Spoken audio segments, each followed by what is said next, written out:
رکعتوں میں یہ 300 مرتبہ مکمل ہو جائے گا. اور دوسری رکعت میں چونکہ سنا نہیں پڑھنا، تیسری میں سنا نہیں پڑھنی، چوتھی میں سنا نہیں پڑھنی، تو جب دوسری تیسری چوتھی رکعت میں کھڑے ہوں گے تو کھڑے ہونے کے بعد ڈائریکٹ جو ہے پہلے 15 مرتبہ یہ کلمہ پڑھنا ہے اور پھر بسم اللہ الرحمن الرحیم پڑھ کے پھر فاتحہ اور ساتھ سورت ملانی ہے. پھر سورت ملانے کے بعد پھر 10 مرتبہ. اسی ترتیب کے مطابق کہ 2 مرتبہ قیام میں، 1 مرتبہ رکوع میں، اور پھر رکوع سے کھڑے ہو کر پھر دونوں سجدوں میں، اور پھر دونوں سجدوں کے درمیان جو جلسہ ہوتا ہے اس میں 10 مرتبہ پڑھنا ہے. نماز تو تھوڑا سا طریقہ مشکل ہے لیکن بہت بڑی فضیلت ہے اس کی کہ اللہ کے نبی صلی اللہ علیہ وسلم نے ارشاد فرمایا کہ چچا یہ ایسی نماز ہے کہ اس میں اللہ جل شانہ تمہارے کبیرہ گناہ بھی معاف فرما دیتے ہیں. ورنہ جتنے بھی ہم وہ اعمال کے فضائل سنتے ہیں کہ مرتبہ بندہ 1 مرتبہ درود پاک پڑھتا ہے تو اللہ اس کے 10 گناہ معاف فرماتے ہیں، 10 درجے بلند ہوتے ہیں، 10 نیکیاں اس کی لکھی جاتی ہیں. تو جتنے بھی گناہ کی معافی کا ذکر آتا ہے تو علماء فرماتے ہیں کہ اس سے گناہ صغیرہ معاف ہوتے ہیں، کبیرہ بغیر توبہ کے معاف نہیں ہوتے. لیکن یہ نماز تسبیح ایسی نماز ہے کہ اس کے پڑھنے سے اللہ جل شانہ کی ذات بندے کے کبیرہ گناہوں کو بھی معاف فرما دیتے ہیں. اور پھر یہ کب پڑھنی چاہیے؟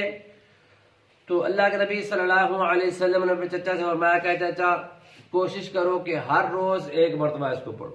یہ صرف رمضان کے ساتھ خاص نہیں ہے یا صرف آخری عشرے کے ساتھ یا کسی مخصوص رات کے ساتھ خاص نہیں ہے. فرمایا کہ کوشش کرو کہ ہر روز 1 مرتبہ پڑھو.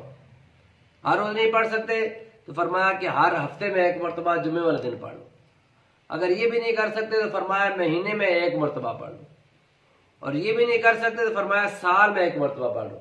اور فرمایا کہ یہ بھی مشکل ہے تو زندگی میں کم از کم 1 مرتبہ ضرور اس کو پڑھ لو. تو اس کے پڑھنے کی وجہ سے اللہ جل شانہ کی ذات کبیرہ گناہوں کو بھی معاف فرما دیتے ہیں. تو ابھی تھوڑے سے دن رہ گئے ہیں، خصوصاً آخری عشرے کی طاق راتیں کہ جن میں سے کوئی بھی رات جو ہے وہ لیلۃ القدر ہو سکتی ہے.